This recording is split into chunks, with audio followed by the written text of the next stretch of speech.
है द्वितीय अध्याय का 47वां श्लोक। और लोग अक्सर इस श्लोक का इस्तेमाल जो है अपने स्वार्थ के लिए करते हैं और इसका गलत आशय निकाल लेते हैं। तो आइए समझते हैं श्लोक को। श्लोक है कर्मण्येवाधिकारस्ते मां फलेषु कदाचन मां कर्म पर हेतुर्भु माते संगोस्तु कर्मणि। तो इसका आशय कुछ इस प्रकार है, कर्म पर ही तुम्हारा अधिकार है, फल में नहीं।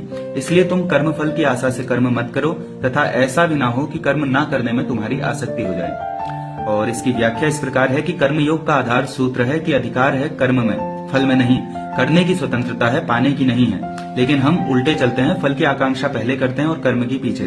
कृष्ण कहते हैं करने का सामर्थ्य मनुष्य का है, फल लाने का सामर्थ्य मनुष्य का नहीं है। शायद आपने कभी सोचा ना हो कि फलाकांक्षा अश्रद्धा है, गहरी से गहरी अनास्था और गहरी से गहरी नास्तिकता भी।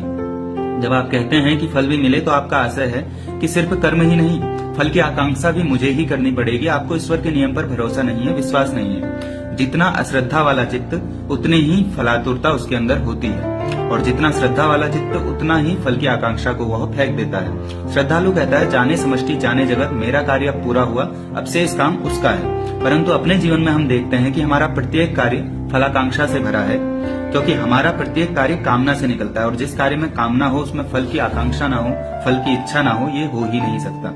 अतः कृष्ण के इस श्लोक में जिस कर्म पर कृष्ण जोर दे रहे हैं वह है निष्काम कर्म।